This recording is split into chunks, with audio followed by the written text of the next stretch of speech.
엄밀하게 형사재판에서는 증거규칙이라든지 증거 등을 굉장히 엄격하게 판단을 하잖아요. 그리고 이게 어떤 증거의 신빙성이라든지 이런 부분도 굉장히 많이 판단을 하게 되는 것이고, 그렇다고 한다면 지금 홍장원 1차장의 메모라든지 그 다음에 곽정근 특전사령관의 진술은 조금 신빙성에서 문제가 있다고 보여요. 이제 그건 이제 재판부에서 어떻게 판단을 할지는 모르겠습니다만은 이 부분을 그대로 100%다 증거로서 채택을 하고 증거로서 신빙성을 부여를 할까라는 부분에 있어서는 저는 조금 의문이 있습니다.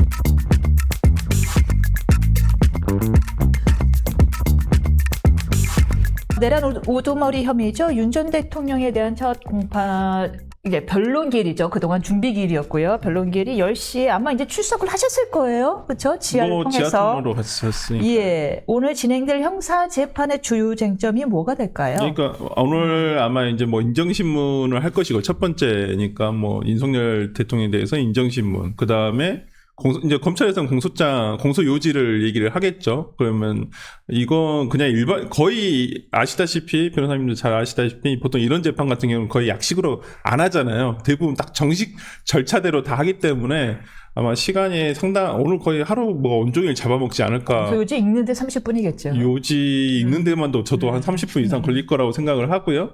거기에 대해서 이제 뭐 피고인 측의 입장도 이제 뭐 내용을 부인하는 거냐, 공소 사실을 부인하는 거냐, 이런 거에 대해서 물어볼 것이고요. 그 다음에 증거 채택, 이제 증거 조사 절차가 들어가는 거죠. 엄청 길 거예요. 네, 증거 조사 절차가 아무래도 저는 이 재판의 거의 한 80~90%는 이제 증거 조사 절차니까 오늘부터 이제 증인 신문이 시작을 될 거고요. 그 다음에 제일 처음에 이제 증거 조사를 통해서 뭐 부동의 여부. 근데 대부분 아마 윤 대통령 측에서는 검찰에서 제출한 수사기록, 그 다음에 뭐 공수처에서 제출한 수사기록, 아니면 경찰에서 제출한 수사기록에 대해서 다 부동의를 할 거기 때문에 그 모든 부동의한 거에 대해서 예를 들어서 이게 부동의한 것들이 대부분 진술조서라고 한다면 그 진술자들을 전부 다 법정의 증인으로 소환해서 다 증언을 들어봐야 되는 상황이죠. 그래서 오늘부터 그게 이미 공판 준비 기일에 이미 좀 정리를 했고요. 오늘부터 이제 시작이 되는 것이죠. 그래서 원래는 조태열 외교부 장관이라든지 오늘 같은 경우에는 최상목 경제부총리 같은 경우는 증인으로 신청은 됐지만은 두 분은 출석을 하진 않고 오늘은 군 지휘부에 있던 장성들만 아마 오늘 출석을 하는 걸로 돼 있습니다.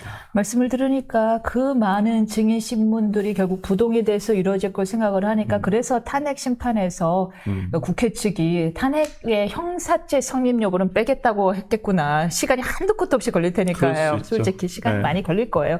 오늘 말씀 주셨는데 오늘은 아마도 조성현 국군 수도방위 사령부 제1경비단장과 그리고 김형기 제1특전대대장이 나올 텐데 이제 이분들이 주로 증언할 내용들은 그 의원들 끌어내라는 지시를 받았는지 여부겠죠. 이제는 수방사령관으로부터 의원들을 끌어내라라고 했는데 이게 왜 쟁점이 되냐면 내란죄에서 가장 중요한 게 지금 다퉈지고 있는 게 국헌문란의 목적이거든요. 국헌문란의 목적은 어떤 헌법기관에 대한 기능의 마비, 아니면 기능을 마비시키기 위한 시도가 있었는지 이런 부분에 대해서 판단을 하는 것이기 때문에 지금 윤 대통령 측에서는 이 부분을 굉장히 강력하게 부인을 하고 있거든요. 국헌문란의 목적이 없었다? 실제 기능이 마비된 게 없지 않느냐. 그때 국회의원의 어떤 출입을 방해한 적도 없고 그 다음에 국회 의결을 해제안의 요구에 있어서 뭐 거기에 투표를 하는데 뭐 방해받는 게 있느냐 이렇게 얘기는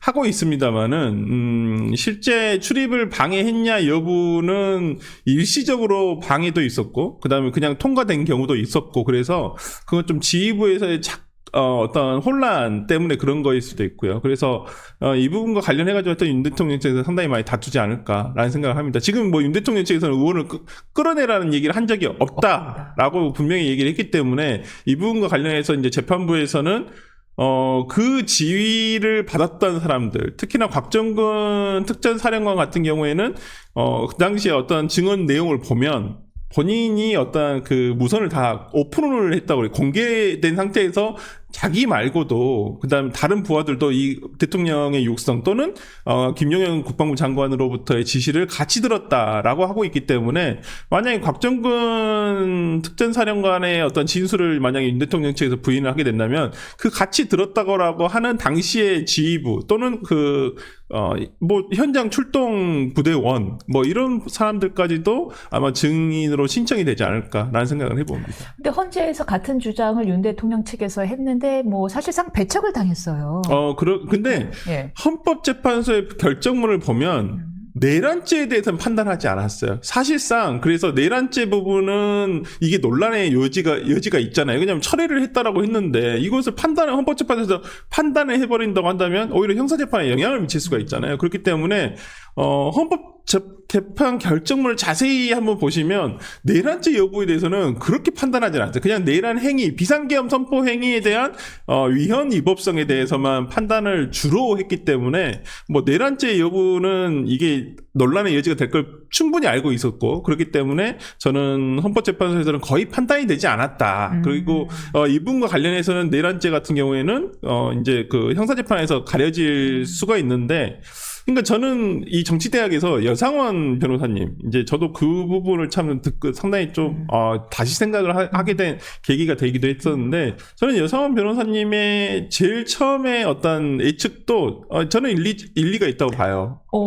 폭동이 아니어서 내란죄 성립 여부는 조금 그러니까 문제가 될 거다. 엄밀하게 형사재판에서는 증거규칙이라든지 증거 등을 굉장히 엄격하게 판단을 하잖아요. 그리고 이게 어떤 증거의 신빙성이라든지 이런 부분도 굉장히 많이 판단을 하게 되는 것이고, 그렇다고 한다면 지금 홍장원 1차장의 메모라든지, 그 다음에 곽정근 특전사령관의 진술은 조금 신빙성에서 문제가 있다고 보여요. 이제 그건 이제 재판부에서 어떻게 판단을 할지는 모르겠습니다만은 이 부분을 그대로 100% 다 증거로서 채택을 하고 증거로서 신빙성을 부여를 할까라는 부분에 있어서는 저는 조금 의문이 있습니다. 그 부분에 대해서 저 개인적으로도 상당히 의문이 있고 특히나 1심의 지금 말씀은 진실 여부보다도 과연 법원에서 유죄로 인정할 만큼의 확실한 증거 능력을 갖고 있는지에 대한 의문인 그렇죠. 건가요? 왜냐하면 형사재판은 진실도 중요합니다만은 진실을 취득하게 된 과정에서의 절차도 중요하거든요. 우리가 그래서 위법수지 증거배제법칙이라든지 이런 것들이 있는 거잖아요. 이 사람이 사람을 죽였어. 죽인 증거도 다 있어. 진술도 있어. 근데 이 사람으로부터 얻은 게 예를 들어서 고문이라든지 회유 협박이라든지 이러한 것들을 수단을 통해서 얻은 내용이다라고 한다면 이건 집어넣을 수 없죠. 이건 증거로 쓸 수가 없잖아요. 이거 위법수지 증거를 배제하겠다라는 게 형사의 대원칙이기 때문에 저는 그 두 부분에 대해서는 증거가 배제될 수 있다고 보여요. 하지만 형사재판에서는 탄핵재판은 다른 부분은 뭐냐면 정말 수많은 증인들을 부를 거란 말이에요. 그렇다고 했었을 때 100명의 증인이 있다고 했었을 때 2명의 뭐 아니면 소수의 증인과 증언 등이 조금 다수 배치가 될 수 있어요.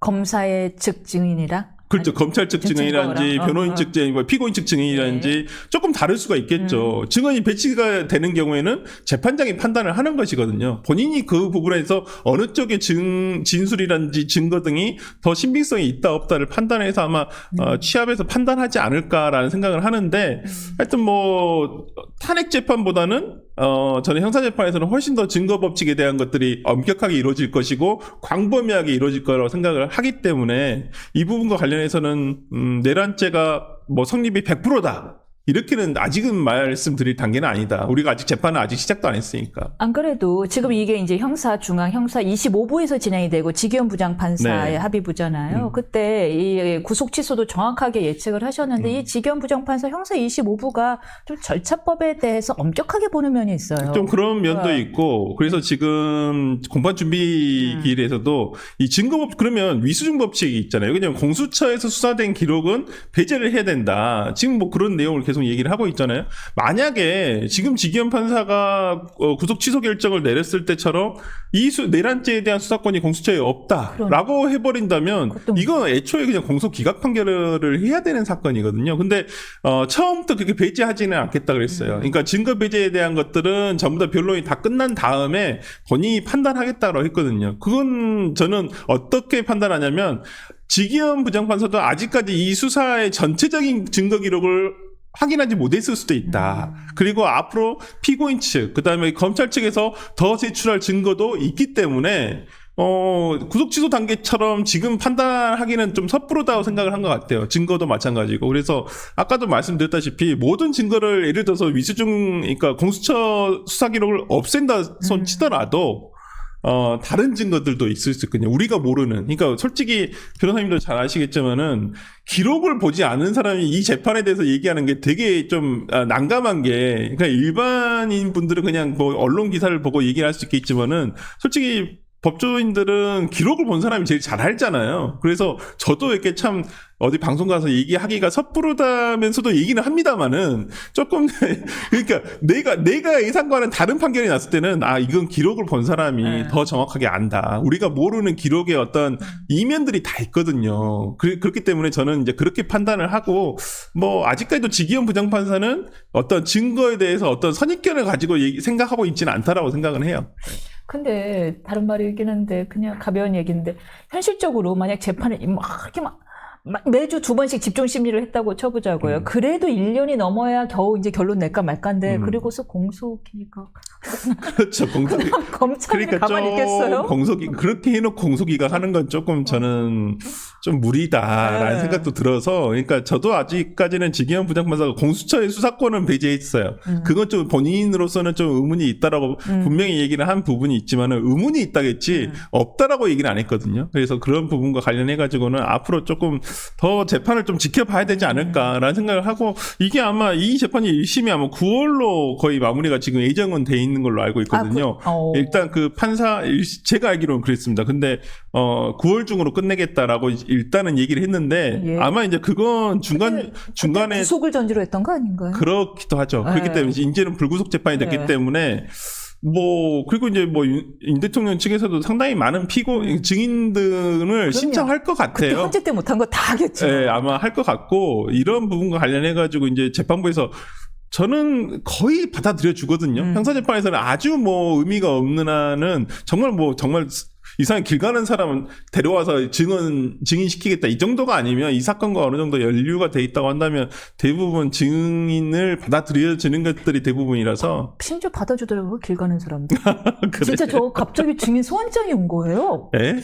진짜요? 알고 봤더니 정신 이상자가 이상한 사람은 온갖 방송에 나오는 아나운서를 포함해서 저까지 다 증인 신청을 한 거예요. 진짜요? 근데 재판부가 받아줘갖고 제가 부장님한테 전화해서 저 혹시 안 나가면 과태료 처분하실 건가 했더니 그러진 않을 겁니다. 그럼 그걸 왜 받아주셨죠? 그러니까 이런 경우도 있군요. 그래서 아마 이 사건은 예정에는 아마 구속 취소 전에는 저도 9월로 봤던 것 같은데 지금은 조금 더 시간이 좀 더 가지 않을까라는 생각이 들어서, 근데 이 사건이 저는 9월에 끝나는 이게 중요한 게 아니라 6월까지가 제일 중요하잖아요. 6월까지가 제일 중요해서 대선 전까지가 가장 중요하죠. 그렇죠. 네, 대선 이후에는 이 사건에 대한 물론 이제 중대한 사건입니다만은 지금보다는 주목도가 많이 떨어지지 않을까. 왜냐면 6월 3일이면 새 정부가 출발을 한단 말이에요. 일단 물론 이제 윤 대통령에 대한 어떤 재판 과정 이런 거, 그리고 또 추가 수사도 아마 예정이 돼 있을 것 같습니다. 그렇다고 한다면 이제 지금보다는 좀 주목도가 조금 떨어지지 않을까. 새 정부가 출발하게 된다면. 내란죄 여 변호사님 이야기도 했는데 폭동 여부가 어떻게 좀 논란이 될 걸로 보여요? 그러니까 폭동 여부가 문제가 되는 게 군인들 특수부대가 당시에 출동을 해서 유리창을 깨고 들어간 부분, 그 다음에 단전 단수를 하려고 시도했던 부분, 이런 것들을 어떻게 판단할 것인가의 문제거든요. 만약에 내란죄 자체를 폭넓게 해석을 해서 이러한 국헌문란의 목적 자체를, 이래서 이런 시도 자체가 있었다는 것만으로도 인정이 된다고 한다면 당연히 내란죄는 국헌문란의 목적인 국회의 기능마비를 위해서 시도를 했다라는 것이 되기 때문에 성립할 수도 있겠죠. 그렇지만 이것들을 굉장히 현실화된 위험이 있었느냐, 이렇게 판단을 하게 된다면 현실화된 위험은 없었거든요. 실제적으로는. 물론 이제 일부 유리창이 깨지고 그다음에 일부 직원이 부상을 입은 것들은 있습니다만은 그러한 것들을 세세하게 따져봤을 때 어떤 헌법기관인 국회를 마비시키기 위한 어떤 폭력이었느냐 이런 부분까지도 해석을 엄격하게 할 것이냐 좀 폭력 광의로 해석할 거냐에 따라서 저는 좀 결론이 달라질 수 있다고 봅니다. 그래, 윤 대통령 측에서 지금 이 재판을 정말 잘해야 되는 게 만약에 증인들이 이제 계속 막 윤 대통령 쪽에서 신청한 증인 위주로 나올 텐데 나와서 본인들 진술에 어느 정도 부합하는 증언들이 나오고 언론이 나오게 되면 6월 3일까지 나오게 되면은 사실은 약간 내란범이라는, 그러니까 윤석열 묻히기라는 민주당 작전에 그렇죠. 네. 태클을 걸 수가 있는 거잖아요. 그렇죠. 그래서 굉장히 신중하게 좀. 그러니까 조금 저는 좀 윤 대통령 측에 제 말 안 들으시겠지만 조금 얘기를 유튜브를 즐겨 보신다니. 이 유튜브 어쩌다 우리가 알기고 알고리즘 뜰지도 몰라요. 아닐 수도 있는데 저는 네. 조금 첨언드리면 좋은 변호사 쓰십시오. 네, 좋은 변호사 쓰십시오. 정말로. 정답. 이제는 법리적으로 정말 접근하고, 그런 정답. 변호사를 써야지. 다음 공천 준비하는 변호사 쓰지 마십시오. 지금은 정치적인 변호사를 쓸 때가 아니에요. 그렇죠. 정말 그 정치와 전혀 상관없이 법리만 보고 연구하고 주장할 수 있는 그런 변호사를 꼭 쓰시기를 바랍니다.